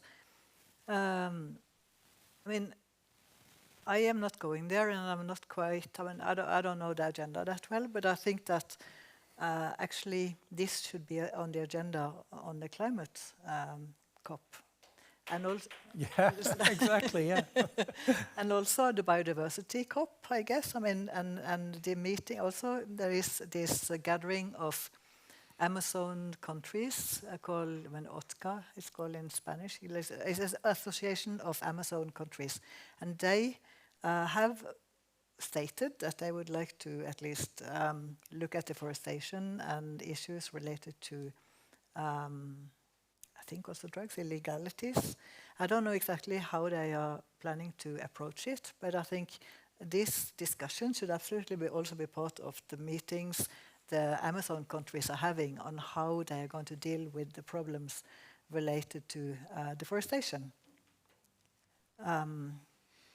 But if you really think that by legalizing coca leaf production, I mean that people are allowed to grow coca leaves in Peru and I guess Colombia also. I'm not sure. At least for their, people who culturally have used it for coca tea, for their use when they walk in the altitude. But how would it actually stop or reduce the production of coca in the Amazon if it was made legal? I think that's. Could you expand a bit on that, on why that would happen? Yeah, so the coca plant is really efficient. You actually don't need much land to be able to provide to meet all of the demand. The problem is the damage is caused by the fact that it's spread out. It's in the ecologically sensitive places. But if you had legal regulatory control, it would not be a product which is difficult to manage or produce to scale without causing any impact. We're quite certain of that because really it's a really efficient plant. It likes to grow where it lives. Interesting, where the plant's been sprayed with glyphosate, it destroys the whole area, but the plant that grows back first is actually the coca plant because it's happy to live there. So yeah, it can be. But I mean, obviously we need a legal regulation of all of the products. And how we manage the regulation of the weaker products and the stronger products within those markets, that's a question for design with public health concerns within those regulatory frameworks. And we need to do that. If we could wave a magic wand, we'd take legal control with careful regulation immediately and overnight. We know that's not going to happen, but we need to at least start talking about it as not whether we should or not, but how we do it. And that's, again, great quote from Pleym, because that should be led by those people who've been most affected by the war on drugs, which is a global north invention, right? It's been imposed in colonial and imperial fashion on the global south for a very long time. Brilliant point that it should be on the agenda at the COP, because that's one of the main points and main pieces of work of the coalition. That's what we've been trying to achieve, is to get it on the COP. 𝐝𝐫𝐿 will be there in Pleym, which happens also to be the second busiest cocaine smuggling port. So we think there was some real poetry in the fact that it's happening in where it is, really. So it does create as an ideal opportunity, certainly with a journalistic hook as well, to be able to get the interest.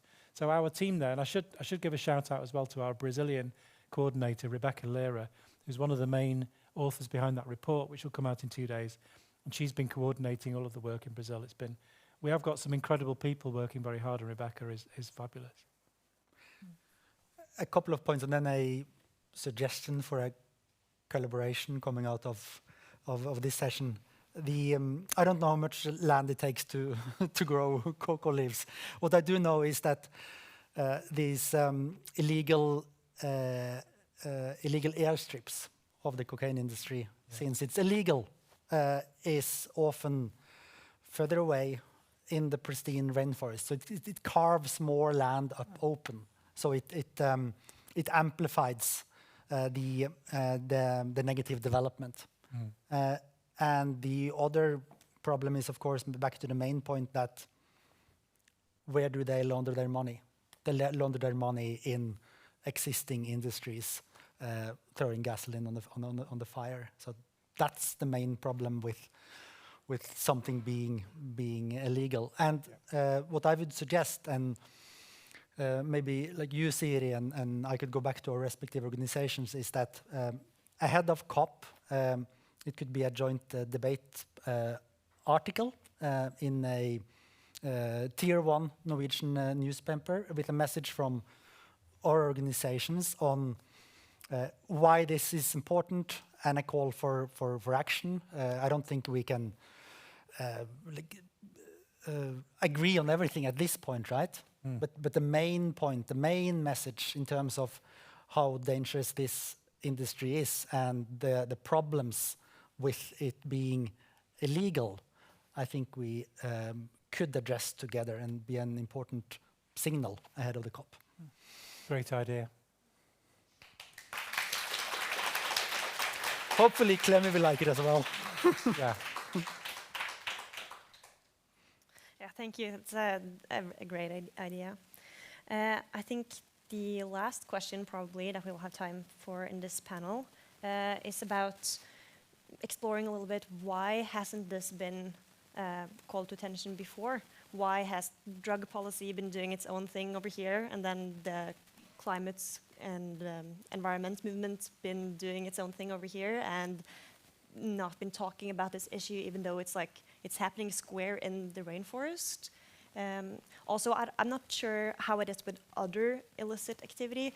It seemed to me, Siri, when you were talking that illicit activities in general hasn't been like one of the Rainforest Foundation's like main focuses. So could you guys expand a little bit on? Well, I could explain if you want.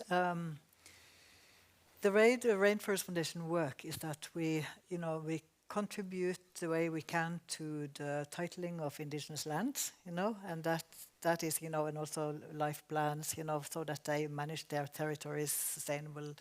But we also work on policy, trying to influence policies and laws in countries. Also with regard to regulations of concessions, for instance, oil concessions, mining concessions,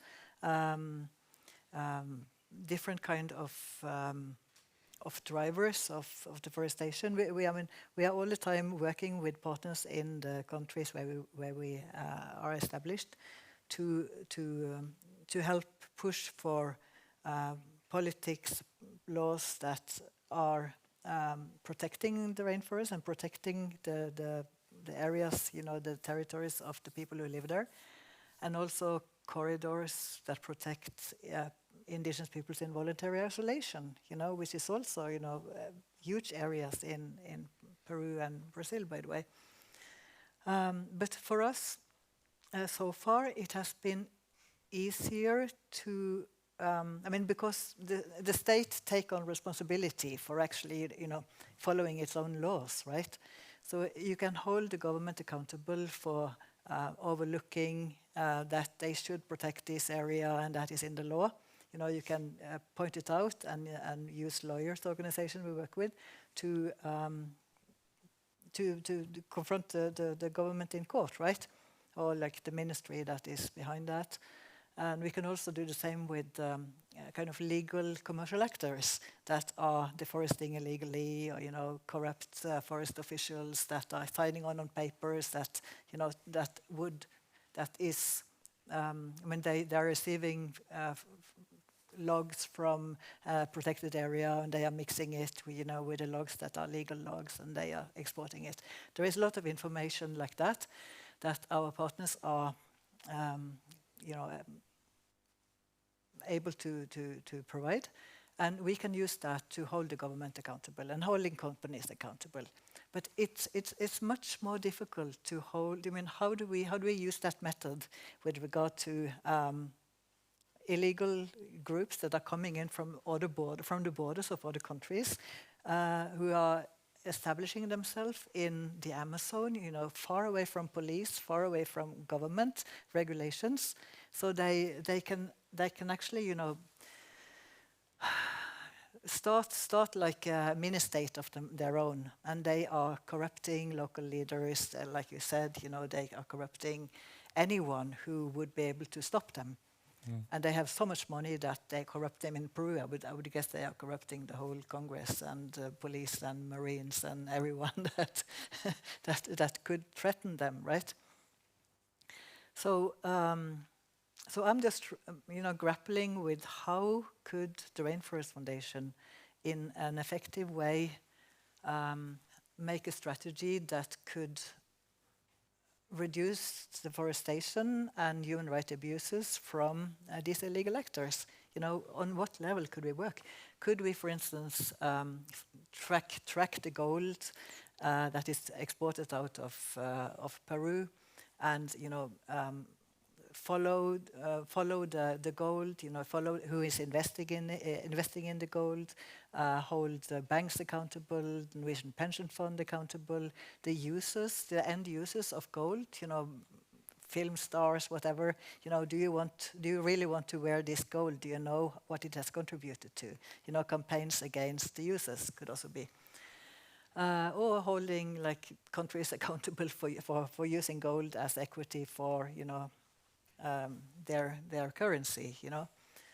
Gold that is contributing to deforestation and contributing to human rights abuses. I mean, all those things have been discussed, but we haven't landed on anything. With regard to 𝐝𝐞𝐬𝐨𝐽𝐻, we haven't really discussed it. I think it's too difficult. For the time being. But corruption is an issue we could deal with. I mean, corruption is of course what the illegal groups are contributing to, and that is something that is within our reach, or the reach of the partners that we work with, I feel. But any good ideas are welcome. After you. After you, Neil. Well, part of the question was, why haven't we been working together? Why have we've been working in silos? Well, there's a couple of reasons. This is collectively fairly new thinking, actually. The coalition only came into being sort of 3.5 years ago or so. And even now, most of the audiences that we speak to as individuals within the coalition are finding people completely surprised as to the level of these connections. So one reason is that it's new thinking. It really is, and it's rapidly developing understanding as well. But of course, the big problem we have with drug policy, as we always do, fellow activists, this, is that we have to deal with stigma. And stigma reinforces people's views. It creates barriers. We have to win over public opinion. We have to fight moralizing politics. And to bring our environmental activist comrades into that is a hard sell, The stigma isn't quite the same within environmental activism as it is within drug policy. So it's a hard sell. That's one of the reasons. That's one of the difficulties we have. But of course, we don't have time for that stigma. So the quicker that we can become one big movement, mutually supportive, then the better I think the conversation would be. But I just want to add one thing, which responds to your point a little, is that we need to be aware of where we are making assumptions that any kind of security intervention is effective, because there's an enormous amount of the money goes from Germany, Switzerland. So some of the money which goes to protecting the Amazon is merely going into the security industry, and the security industry is often linked to organised crime. But organised crime, security responses is what organised crime want. They don't want public health responses. They don't want public health responses to problematic drug use, because that eats into their customer base. They don't want calm politics. They want that security response. So any kind of security response that we have plays into the hands of organised crime. And you mentioned, and I love the fact that you mentioned the peak of gold because of political instability and political fear that's going around the world for instability. Well, one of the significant drivers for that instability, as I've already claimed, and I firmly believe, is drug prohibition. So drug prohibition is increasing the price of gold, which is in itself a driver for the problems, right? Good point. I think stigma is a key factor, and I also think not being mainstream enough is an important factor. And to exemplify again with Palestine, the occupation and the apartheid has been going on for decade after decade, yet it took a genocide for all of us to wake up and demand change to the oil fund and our politicians. And with the Amazon, you have the additional challenge of being perceived as far away, too far away, right? People don't see the plight of the Amazon as really quite defining of our future. It's defining, obviously, of the future of the indigenous people not having a future because of the destructive industries in the forest, but it's also about our future. So we need to make that fight, that joint fight, including on the topic of this evening, a fight of organizations and individuals together. Yeah, I agree. Well said.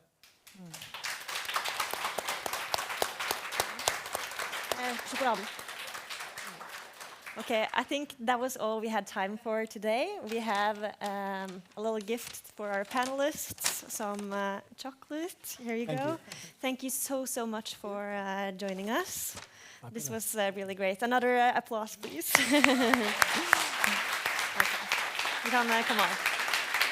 You can come off stage here.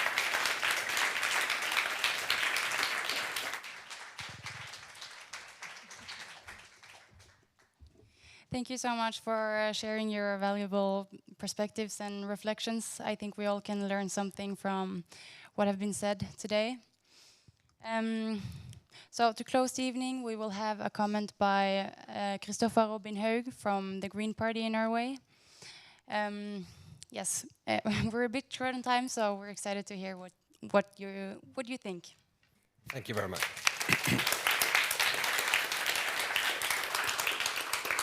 Thank you, and thank you for the honor of giving some short closing remarks to this wonderful evening. I didn't always used to be a politician. I used to be a scientist. And I worked at the Research Council of Norway, where we were arranging climate conferences. Some years ago, we were arranging a climate conference where we had a Swedish researcher as a keynote. Now, he really looked the part of a Swedish researcher. He had the glasses, he had a sensible brown suit. He was just lacking the white overcoat over it to really see that he was a scientist. And these are his opening words to his keynote speech. Here we are again. Once again, we meet at the climate conference where all the graphs who should be pointing downwards are still pointing upwards. And all the graphs that should be pointing upwards are still pointing downwards. And I know in my heart that when we meet again the next year, everything will be even worse. It is my belief that this is because of one single issue that we haven't managed to tackle. And from this evening, you should all know which issue this is: corruption. We can make the greatest international climate and nature deals in the UN, etc. If everything is gridlocked at the ground with corruption, we will get nowhere and are completely impotent. Those were his words. Now, we just had an election in Norway, and sometimes a voter would come up to me and be really excited and say, "Isn't it a great coincidence how the parties and the politicians that have the best policy when it comes to protecting nature and the environment also have really, really good policy for taking care of the human rights issue and knowledge-based policies when it comes to drug policy?" But this is, of course, a misunderstanding. To us, these are not competing issues. They are not even adjacent issues. They are the same issue. It's the same kind of thinking, the same way to see the world, to see human beings, and to see nature that led us to the war on drugs, that led us to the exploitations of people and the environment on a global scale. It's the same way of thinking. And I know that one of the goals that the enthusiasts in the room for better drug policies has with this evening, and it seems to be going quite well actually from the panel discussion, is to try to get some help from the environmental organizations when it comes to better drug policy and to end the era of prohibition and the war on drugs. But I would argue that we should also look at the benefits that go the other way. Some of the biggest environmental victories in Norway the last couple of years have come from marrying environmental activism with indigenous rights and the view on human rights. This really works. And we know that one of the biggest enemies towards making the world a better place is apathy. Apathy is the main weapon of those who wish things to never change, those who wish to stay in power. And of course, when we look at the world, and there's drug problems, there's crime, there's the rise of fascism, there's climate change, there's global biodiversity loss, there's the loneliness epidemic, etc., etc., etc. These are hundreds and hundreds of issues. What is one single person supposed to do in the face of so many different issues? But there are not that many different issues. It is one issue. It is one cause. There are those who fight for a society that is better for humans and nature, and there are those who oppose that. That is the one single cause.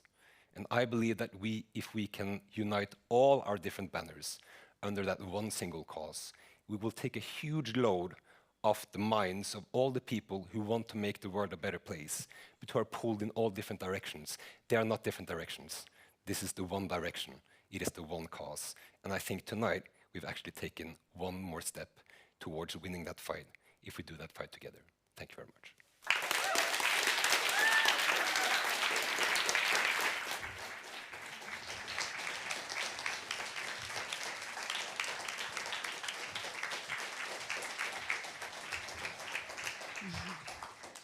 Thank you so much, Kristoffer, for sharing this very powerful comment. And yeah, for connecting it to a broader political agenda. This was the last part of our program. I just have to say I'm actually mind blown.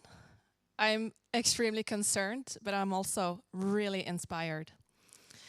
We would like to send a special thank you to the speakers for tonight for taking a stand and sharing valuable insights, knowledge, and experiences.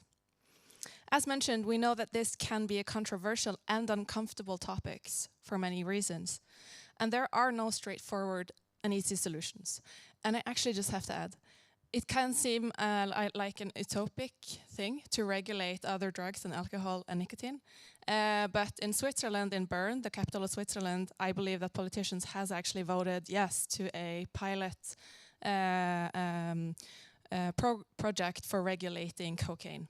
So let's follow Switzerland and let's follow what other countries are doing and let's learn from that. Things are possible. We do believe it's important to address and highlight the challenges so that you are here, the speakers and the audiences, is something that we really appreciate. So thank you all for being here and to everyone who has contributed to this event. Yeah, as mentioned, awareness and engagement is a crucial first step in any change. So we hope we have succeeded in addressing some of the challenges and maybe some of the solutions here. And also that we have succeeded in shedding a light on the urgency of these two crises that we are facing. On behalf of Safer Youth and the Association for Safer Drug Policy, thank you all again for joining us tonight. And we want to add that we are a non-profit organization, so a big part of our funding comes from membership. So please check out rusreform.no and or tryggereungdom.no, as you can see on the screen behind me, or even on our stand. We'll be standing here right after the presentation. If you're interested in supporting our work, it's as low as 50 kroners per year. We look forward to continue our work for a more humane, environmentally friendly, socially just, and safer drug policy, both in Norway and worldwide.